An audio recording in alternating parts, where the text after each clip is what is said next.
오늘도 진료실에선 어제까진 멀쩡했는데요로 시작하는 이야기가 이어집니다. 혹시 여러분도 계단 몇 층만 올라가도 숨이 차거나 이름이 금세 떠오르지 않아 답답하신가요? 저는 20년 넘게 환자분들을 만나온 의사입니다. 그동안 수많은 어르신들의 걱정과 불안을 함께 나눠왔고, 집에서는 저 역시 부모님 건강을 챙기는 자녀이기도 합니다. 부모님께서 뒷목이 뻐근하다 하실 때마다 걱정이 앞서고 혹시나 하는 마음에 이것저것 찾아보게 되더라고요. 그런 마음으로 오늘 여러분께 다가갑니다. 이 영상에선 검사실이 아닌 식탁과 생활에서 시작할 수 있는 방법을 담담하게 말씀드리겠습니다. 복잡한 의학 용어나 어려운 치료법이 아니라 오늘 당장 냉장고를 열어 실천할 수 있는 이야기들입니다. 지금부터는 두려움보다 확인과 실천이 앞설 수 있도록 한 걸음씩 순서를 잡아드리겠습니다. 조용한 혈관의 경고신호. 먼저 스스로에게 물어보겠습니다. 3층 계단을 올라가면 숨이 차시나요? 아침에 머리가 맑지 않으신가요? 깜빡임이 예전보다 잦아졌나요? 이런 신호들을 우리는 대개 연세 탓으로 넘기곤 합니다. 하지만 저는 절대 가볍게 보지 말자고 권하고 싶습니다. 뇌혈관 문제는 참으로 조용합니다. 아무런 증상 없이 진행하다가 어느 날 갑자기 큰 사건으로 모습을 드러낼 수 있기 때문입니다. 마치 오래된 수도관이 서서히 녹슬다가 어느 날 터지는 것처럼 말이죠. 우리 뇌는 몸무게의 2%에 불과하지만 심장이 펌프질하는 혈액의 20%를 사용합니다. 그만큼 혈액 공급에 민감하다는 뜻이죠. 혈관이 조금만 좁아져도 기능 저하가 눈에 띄게 나타나고 증상이 보일 때쯤엔 이미 꽤 진행된 경우가 많습니다. 결국 핵심은 증상이 심해지기 전에 생활 속 경보를 알아채는 것입니다. 몸이 보내는 신호를 무시하지 말고 귀 기울여야 하는 이유가 바로 여기에 있습니다. 제가 만났던 박명희님을 떠올려 봅니다. 72세이신 그분은 작은 편의점을 30년 넘게 운영하시다가 최근 은퇴하신 분이었습니다. 처음 저를 찾아오셨을 때 표정이 무척 어두우셨어요. 3층만 올라가도 숨이 차고 깜빡임이 늘었다고 하셨거든요. 그분께서 하시는 말씀이 아직도 생생합니다. 편의점 일할 때는 하루 종일 서서 일해도 괜찮았는데 요즘엔 장 보러 마트에 가서 계단만 올라가도 가슴이 답답하고 숨이 차더라는 거였어요. 처음엔 운동 부족이겠거니 했는데 점점 심해지니까 걱정이 되셨던 거죠. 더 심각했던 건 기억력 문제였습니다. 평생 단골 손님들 이름을 다 외우고 계셨던 분인데 최근 들어 이름이 금세 떠오르지 않는다고 하셨어요. 며느리가 시킨 마트 쇼핑 리스트도 자꾸 까먹어서 핸드폰에 메모해야 한다고 속상해 하셨습니다. 저는 그분께 일단 기본적인 점검부터 해보자고 말씀드렸습니다. 보건소에서 경동맥 초음파와 기본 혈액 검사를 예약했고 결과 경미한 협착이 확인됐습니다. 다행히 심각한 상태는 아니었지만 방치하면 점점 나빠질 수 있는 상황이었죠. 그때부터 우리는 함께 생활 교정을 시작했습니다. 약물 치료와 함께 말이죠. 먼저 집에서 할 수 있는 간단한 점검부터 시작했어요. 혈압을 아침 저녁으로 재서 기록하고 계단 오르기 같은 일상 활동에서 느끼는 변화를 체크하기 시작했습니다. 3개월 후 다시 뵀을 때 그분의 표정이 많이 밝아져 있었습니다. 계단 오르기가 예전보다 한결 수월해졌고 깜빡임도 줄어들었다고 하셨어요. 무엇보다 본인이 할 수 있는 일들이 있다는 걸 알게 되니까 마음이 한결 편해졌다고 말씀하시더라고요. 이처럼 첫 단계는 현재 상태를 정확히 파악하는 것입니다. 집에 혈압계가 있다면 아침 저녁으로 일주일간 기록을 남겨보세요. 가능한 분들은 경동맥 초음파 같은 기본 혈관 점검을 받으시기 바랍니다. 검사가 무서워서 미루시는 분들이 많은데 검사로 불안을 줄이고 바꿔야 할 생활의 우선순위를 정할 수 있습니다. 오늘 당장 해볼 수 있는 간단한 체크가 있습니다. 계단 3층 테스트라고 부르는 건데요. 3층 높이의 계단을 평상시 속도로 올라가 보세요. 중간에 심한 숨참이나 흉부 답답함, 어지럼증이 있다면 검사를 예약하시길 권합니다. 또한 일주일간 아침 저녁 혈압을 기록해서 다음 진료 때 의사에게 보여주세요. 숫자로 기록된 변화는 더 정확한 진단과 치료 방향을 잡는 데 큰 도움이 됩니다. 체념을 뛰어넘는 희망. 우리 집안이 원래 그래요. 이런 말씀을 얼마나 자주 듣는지 모릅니다. 부모님도 그러셨고 형제들도 다 혈압이 높으니까 나도 어쩔 수 없다고 체념하시는 분들이 참 많으세요. 하지만 저는 검사보다 먼저 생각의 전환이 필요하다고 말씀드리고 싶습니다. 물론 유전적 요인을 무시할 수는 없습니다. 하지만 그것이 전부는 아니에요. 우리가 수십 년간 이어온 생활 습관과 산화 스트레스가 혈관을 서서히 갉아먹는다는 점을 받아들이면 새로운 전략이 보입니다. 운명이라고 포기하기엔 우리가 할 수 있는 일들이 너무 많거든요. 혈관 건강을 해치는 주범들을 살펴보면 기름지고 달고 짠 음식, 부족한 수면, 움직임이 적은 낮 시간과 늦은 밤까지 이어지는 생활 패턴입니다. 이런 조합이 수년 수십 년 반복되면 혈관벽에 산화와 염증이 차곡차곡 쌓입니다. 그렇다고 해서 갑자기 모든 걸 바꿔야 한다는 부담을 가질 필요는 없어요. 오히려 거창한 금식이나 극단적인 변화보다는 지속 가능한 작은 변경이 더 효과적입니다.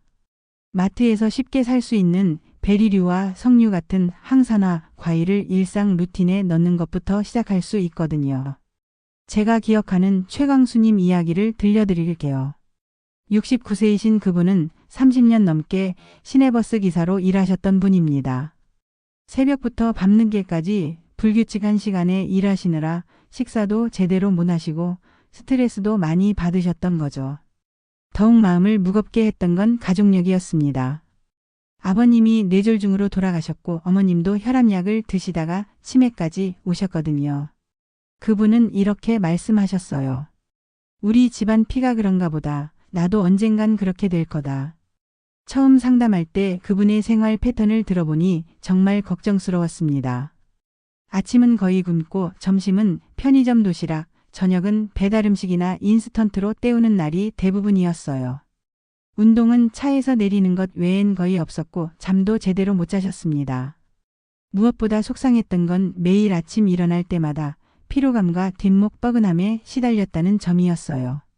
혈압도 하루에도 몇 번씩 오르락 내리락 했습니다.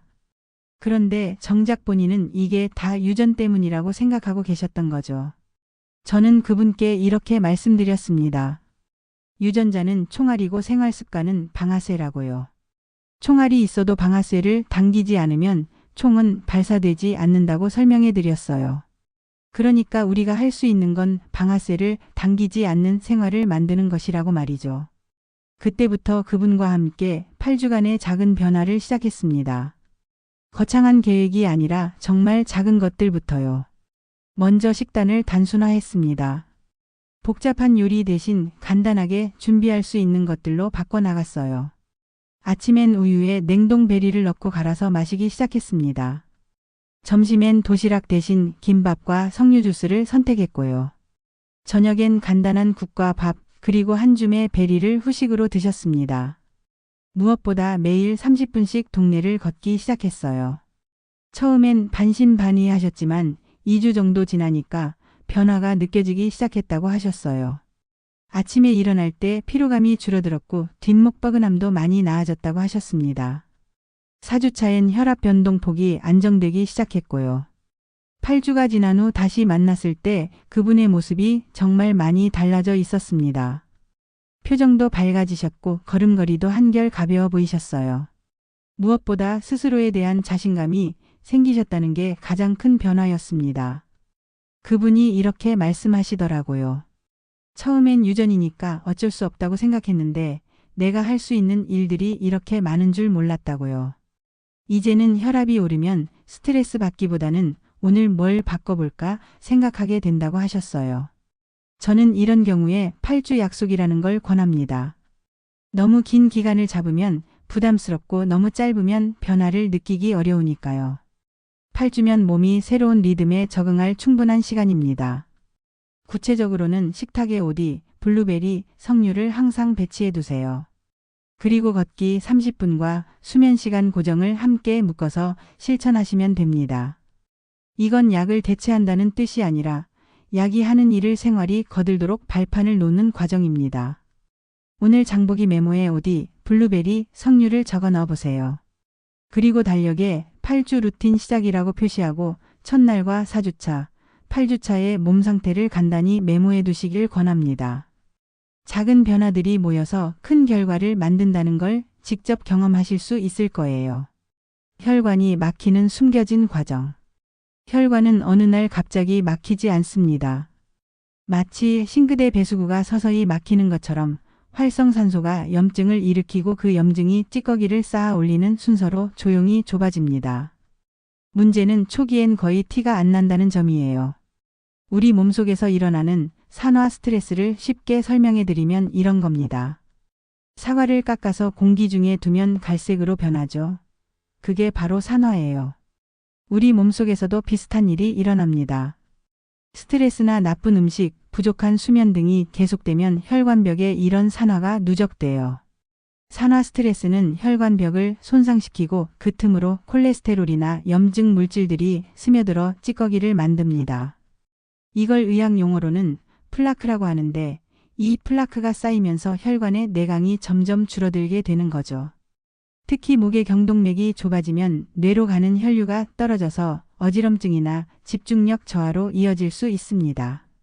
하지만 다행히 우리 뇌는 참 똑똑해서 우회 혈관을 만들거나 기존 혈관을 확장시켜서 부족한 혈류를 보충하려고 노력합니다. 그래서 초기에 잡으면 회복의 여지가 충분해요. 제가 만났던 정문자님의 이야기를 들려드릴게요. 75세이신 그분은 평생 성실하게 집안일을 해오신 주부셨습니다. 그런데 최근 몇 달 동안 이상한 증상들이 나타나기 시작했어요. 아침에 일어나면 어지럽고 오후가 되면 집중이 안 된다고 하셨거든요. 처음엔 단순히 나이 때문이겠거니 했는데 점점 심해지니까 걱정이 되셨던 거죠. 특히 장을 보러 마트에 갔는데 뭘 사려고 했는지 까먹거나 TV를 보다가도 줄거리를 놓치는 일이 잦아졌다고 하셨어요. 더 심각했던 건 보행에도 문제가 생겼다는 점이었습니다. 예전엔 동네 한 바퀴 도는 게 일도 아니었는데 요즘엔 조금만 걸어도 숨이 차고 다리에 힘이 없다고 하셨거든요. 가족들은 나이 들면 다 그런 거라고 위로했지만 본인은 뭔가 심각한 문제가 있는 게 아닌가 싶어서 불안해하셨어요. 그분과 상담을 하면서 생활 패턴을 자세히 들어보니 몇 가지 문제점들이 보였습니다. 우선 식사가 불규칙했어요. 가족들 식사 준비는 하시지만 정작 본인은 대충 때우는 경우가 많았습니다. 또 집안일로 바빠서 제대로 된 운동은 거의 하지 않으셨고요. 무엇보다 스트레스가 많으셨어요. 손자, 손녀 돌보기, 며느리와의 관계, 남편 건강 걱정 등등 신경 쓸 일들이 한두 가지가 아니었거든요. 이런 만성 스트레스가 몸속 염증을 키우고 있었던 거죠. 저는 그분께 주치의와 상의해서 좀 더 정확한 검사를 받아보자고 제안했습니다. 단순한 혈압이나 혈당 검사 외에 CRP라는 염증 표지자와 경동맥 초음파를 확인해 보자고 했어요. CRP는 몸속 염증 정도를 알 수 있는 검사인데 혈관 건강을 체크하는 데 중요한 지표 중 하나거든요. 검사 결과 CRP 수치가 정상보다 높았고 경동맥 초음파에서도 경미한 플라크가 발견됐습니다. 심각한 상태는 아니었지만 방치하면 점점 나빠질 수 있는 상황이었죠. 다행히 초기였기 때문에 생활습관 교정으로 충분히 개선할 수 있다고 판단됐습니다. 그때부터 그분과 함께 12주간의 집중적인 생활 교정을 시작했습니다. 무엇보다 염증을 줄이는 데 집중했어요. 먼저 식단부터 바꿔나갔습니다. 기름진 음식과 당분이 많은 음식을 줄이고 대신 항염 효과가 있는 음식들을 늘려갔어요. 아침에는 견과류와 베리가 들어간 오트밀을 드시게 했고 점심과 저녁에는 생선이나 두부 같은 단백질과 색깔 있는 채소들을 충분히 드시도록 했습니다. 특히 토마토, 시금치, 브로콜리 같은 항산화 성분이 풍부한 채소들을 매 끼니마다 포함시켰어요. 운동도 점진적으로 늘려갔습니다. 처음엔 집 앞 10분 걷기부터 시작해서 점점 시간을 늘려서 30분까지 걸을 수 있게 됐어요. 또 스트레스 관리를 위해서 명상이나 깊은 호흡 연습도 함께 했습니다. 12주 후 다시 검사를 받았을 때 놀라운 변화가 있었습니다. CRP 수치가 정상 범위로 떨어졌고 경동맥 초음파에서도 플라크의 진행이 멈춘 것을 확인할 수 있었어요. 무엇보다 그분의 증상들이 크게 개선됐습니다. 아침 어지럼증이 거의 사라졌고 오후 집중력도 많이 좋아졌다고 하셨어요. 보행 속도도 빨라져서 동네 한 바퀴 도는 게 다시 즐거워졌다고 하시더라고요. 가장 기뻤던 건 본인이 뭔가 할 수 있다는 자신감을 되찾으셨다는 점이었습니다. 이처럼 혈관 건강을 위해서는 정기적인 검진이 중요합니다. 검진을 받으실 때 혈압, 지질, 당화혈색소와 함께 CRP도 확인해 달라고 요청해 보세요. 숫자로 확인된 결과는 감정적인 불안을 객관적인 계획으로 바꿔줍니다. 근거를 가지고 어디서부터 바꿀지를 정하면 막연한 불안이 구체적인 실천 계획으로 바뀝니다. 또한 흡연, 야식, 과음은 오늘부터 줄여나가기 시작하시고 대신 물이나 차를 마시거나 산책하는 습관으로 바꿔보세요. 작은 변화가 큰 결과를 만든다는 걸 직접 경험하실 수 있을 거예요. 챕터 4. 간단한 과일 전략. 무엇을 먹을까가 늘 고민이시라면 저는 복잡한 레시피 대신 단순한 조합을 제안하고 싶습니다. 바로 오디, 블루베리, 석류 3가지를 아침, 점심, 저녁에 나눠서 드시는 방식이에요. 이 3가지 과일을 특별히 추천하는 이유가 있습니다. 진한 보라색이나 빨간색을 가진 이런 베리류들은 안토시아닌이라는 성분이 풍부해요. 이 성분이 바로 우리 몸속 산화 스트레스를 줄여주고 혈관 내벽의 기능을 도와주는 역할을 합니다. 특히 석류에 들어있는 폴리페놀이라는 성분은 혈류 개선과 플라크 형성을 억제하는 데 도움이 된다고 알려져 있어요. 무엇보다 이 과일들은 냉동 보관이 쉬워서 매일 꾸준히 드시기가 편합니다. 신선한 과일이 비싸거나 구하기 어려울 때도 냉동 제품을 활용하시면 되거든요. 혹시 당뇨나 혈당 관리를 하고 계신 분들은 걱정하실 수도 있는데 적당량을 규칙적으로 드시면 오히려 혈당 조절에 도움이 됩니다. 과일의 식이섬유가 당분의 흡수를 천천히 만들어주거든요. 다만 양은 조절하셔야 해요. 제가 기억하는 김도연님의 이야기를 들려드릴게요. 66세이신 그분은 동네에서 작은 사진관을 운영하고 계셨습니다. 디지털 시대가 되면서 손님이 많이 줄어서 스트레스를 많이 받고 계셨어요. 그분이 저를 찾아오신 이유는 오후만 되면 찾아오는 두통과 무기력감 때문이었습니다. 아침엔 괜찮은데 점심을 먹고 나면 머리가 무겁고 집중이 안 된다고 하셨거든요. 사진 작업을 할 때도 예전처럼 세밀한 부분에 신경 쓰기가 어려워졌다고 하셨어요. 생활 패턴을 들어보니 식사가 문제였습니다. 아침은 거의 굶고 점심은 인근 중국집 배달 음식으로 때우는 경우가 많았어요. 저녁도 혼자 드시다 보니 간단한 라면이나 김밥으로 해결하는 날이 대부분이었습니다. 무엇보다 과일이나 채소 섭취가 거의 없었어요. 그러다 보니 몸속에 항산화 성분이 부족해서 오후가 되면서 피로감과 집중력 저하가 심해지는 거였죠. 또 불규칙한 식사로 인해 혈압도 하루 종일 오르락내리락 했습니다. 저는 그분께 아주 간단한 과일 루틴을 제안했습니다. 복잡한 식단 변화는 나중으로 미루고 일단 3가지 과일부터 시작해보자고 했어요. 아침에는 베리 스무디, 점심에는 석류 주스, 저녁에는 베리 한 줌을 후식으로 드시는 것부터 말이죠. 처음엔 반신반의하셨지만 실천하기가 생각보다 간단했다고 하셨어요. 냉동 베리를 사서 냉동고에 넣어두고 아침에 우유나 요거트와 함께 믹서에 갈아 마시면 되니까요. 석류 주스는 시중에 파는 걸로 하되 설탕이 안 들어간 제품을 선택했고요. 2주 정도 지나니까 변화가 느껴지기 시작했다고 하셨어요. 오후 두통이 예전보다 덜해지고 집중력도 조금씩 좋아지는 것 같다고 하셨거든요. 4주 차이는 더 확실한 변화를 느꼈다고 하셨어요. 10주 후에 다시 만났을 때는 정말 놀라운 변화가 있었습니다. 오후 두통 빈도가 확연히 줄어들었고 사진 작업을 할 때도 예전처럼 집중할 수 있게 됐다고 하셨어요. 무엇보다 수축기 혈압의 요동폭이 많이 안정됐습니다. 그분이 이렇게 말씀하시더라고요. 처음엔 과일 몇 개 먹는다고 뭐가 달라지겠나 싶었는데 이렇게 작은 변화가 이런 큰 차이를 만들 줄 몰랐다고요. 특히 아침 스무디는 이제 없으면 안 될 정도로 습관이 됐다고 하셨어요. 저는 이런 분들께 구체적인 방법을 제안합니다. 아침에는 요거트나 우유에 오디와 블루베리를 넣고 갈아서 드세요. 당분 걱정 때문에 설탕은 넣지 마시고 과일 자체의 단맛으로 충분합니다. 점심에는 석류 주스를 소량 드시면 되는데 시중 제품을 고르실 때 무가당 제품을 선택하시길 권합니다. 양은 하루 100ml 정도면 충분해요. 저녁에는 냉동 베리를 해동해서 한 줌 정도 후식으로 드시면 됩니다. 다만 주의하실 점들이 있어요. 당뇨가 있으신 분들이나 신장질환을 앓고 계신 분들, 항응고제를 복용 중이신 분들은 주치의와 섭취량을 먼저 상의해 보세요. 특히 석류는 혈액 응고에 영향을 줄 수 있어서 와파린 같은 약을 드시는 분들은 주의가 필요합니다.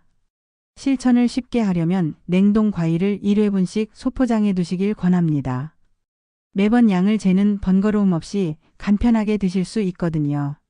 스무디를 만들 때는 무가당 요거트나 우유를 사용하시고 단맛은 가능한 과일로만 내세요. 작지만 확실한 변화를 경험하실 수 있을 거예요. 오늘부터 시작하는 실천. 아무리 좋은 지식이라도 실천하지 않으면 아무 의미가 없습니다. 변화를 만드는 건 결국 매일의 반복과 꾸준한 기록이에요. 저는 여러분께 거창한 계획보다는 작지만 끊기지 않는 루틴을 권하고 싶습니다. 우리 몸은 규칙성을 좋아합니다. 하루 생활을 기상시간 고정부터 시작해서 햇빛 보기, 걷기 30분, 과일 루틴, 11시 이전 취침으로 묶어서 실천하면 뇌와 혈관이 그 리듬에 자연스럽게 적응하게 됩니다. 무엇보다 중요한 건 응급 상황을 구별하는 능력입니다. 평소의 관리도 중요하지만 갑작스런 한쪽 마비나 말이 어눌해지는 증상, 극심한 두통이 온다면 설명보다 119가 우선이라는 점을 꼭 기억해 주세요. 제가 만났던 이혜준님의 이야기를 마지막으로 들려드릴게요. 70세이신 그분은 30년 넘게 소방공무원으로 일하셨던 분입니다. 젊었을 때부터 밤샘 근무가 많아서 불규칙한 생활이 몸에 배어 있었어요. 은퇴 후에도 그 습관이 그대로 이어져서 밤늦게 자고 늦게 일어나는 생활을 계속하고 계셨습니다. 그런데 문제는 아침 혈압이 들쑥날쑥했다는 점이에요. 어떤 날은 140대, 어떤 날은 180대까지 올라가서 본인도 가족들도 매일 불안해하셨거든요. 더 심각했던 건 낮에 졸음이 심하고 집중력이 떨어진다는 점이었습니다. 소방공무원 시절엔 그렇게 예리하고 판단력이 빨랐던 분인데 요즘엔 TV 리모컨만 찾아도 한참 걸린다고 하셨어요. 가족들과 대화할 때도 자꾸 딴 생각을 한다고 핀잔을 듣는다고 속상해 하셨습니다. 생활 패턴을 자세히 들어보니 정말 문제가 많았습니다. 밤 2시에 자서 오전 10시에 일어나는 것이 일상이었고 아침 식사는 거의 하지 않으셨어요. 운동이라고는 일주일에 한두 번 동네 한 바퀴 도는 것이 전부였고 과일이나 채소 섭취도 거의 없었습니다. 저는 그분께 8주 체크리스트를 제안했습니다. 거창한 변화보다는 4가지 핵심 습관에만 집중해 보자고 했어요.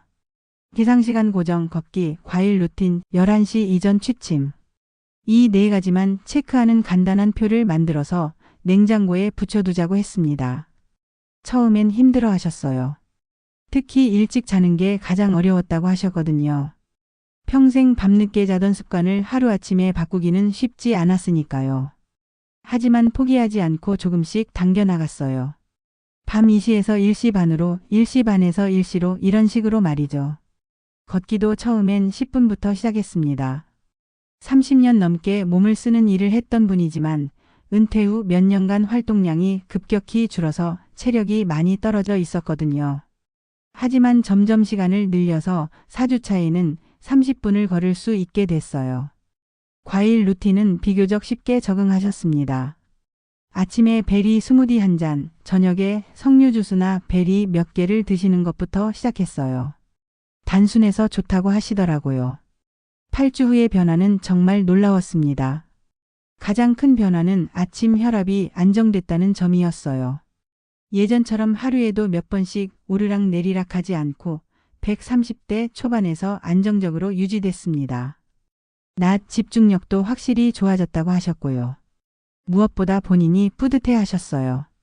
매일 체크리스트에 표시하는 작은 성취감이 다음 날의 동력이 됐다고 하시더라고요. 가족들도 아버지가 많이 달라졌다고 좋아하셨습니다. 그분이 이렇게 말씀하시더라고요. 처음엔 이런 간단한 걸로 뭐가 달라지겠나 싶었는데 매일매일의 작은 변화가 이렇게 큰 결과를 만들 줄 몰랐다고요. 특히 체크리스트에 표시하는 재미가 있어서 하루도 빠뜨리지 않고 할 수 있었다고 하셨어요. 이런 성공 사례를 보면서 저는 확신합니다. 복잡한 치료보다 간단한 생활 습관의 힘이 얼마나 큰지를요. 집 냉장고에 팔주표를 붙여두시고 매일 체크해 보세요. 작은 체크 하나하나가 만족감을 주고 그 만족감이 다음 날의 행동을 이끌어냅니다. 가능하면 가족 단톡방에 오늘부터 할 한 가지를 공개 약속해 보세요. 혼자 하는 것보다 지속률이 훨씬 높아집니다. 서로 격려하고 응원하면서 함께 건강해지는 거죠. 마지막으로 꼭 당부드리고 싶은 건 응급 상황에 대한 대처입니다. FAST 신호라고 해서 얼굴마비, 팔마비, 말이 어눌해지는 증상, 그리고 이런 증상이 나타난 시간을 기억하라는 뜻인데 이런 증상이 하나라도 나타나면 즉시 119에 신고하세요. 가족 모두가 알 수 있도록 냉장고에 메모해 두시길 권합니다. 또한 매주 같은 요일에 몸 상태 3가지 정도를 간단히 노트에 기록해 보세요. 잠들기까지 걸리는 시간, 어지럼증 빈도, 걷기 운동 시간 같은 것들 말이에요. 이런 기록들이 쌓이면 나중에 병원에 갈 때도 큰 도움이 됩니다. 마무리. 오늘 우리는 함께 불안에서 출발해서 확인과 실천으로 걸어왔습니다. 검사로 현재 상태를 정확히 알고 식탁과 생활 속에서 내일을 바꿔나가는 일. 생각보다 단순하지 않나요? 저는 여러분께 부탁드리고 싶습니다. 오늘 단 한 가지만 정해보세요. 아침 베리 스무디든 저녁 30분 걷기든 혹은 11시 이전 취침이든 상관없어요. 무엇이든 하나만 정해서 시작해보세요. 작은 선택 하나가 다음 선택을 더 쉽게 만들어줍니다. 오늘의 베리 스무디가 내일의 산책을 부르고 그 산책이 모레의 일찍 잠자리를 만들어내는 거죠. 이렇게 좋은 습관들이 서로 연결되면서 건강한 생활의 선순환이 시작됩니다.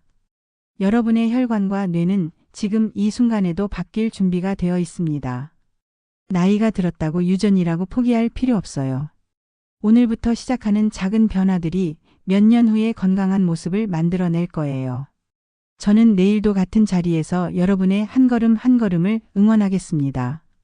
건강한 노년, 활기찬 일상은 멀리 있는 게 아니라 오늘 우리가 내리는 작은 선택들 속에 있습니다. 함께 걸어가요.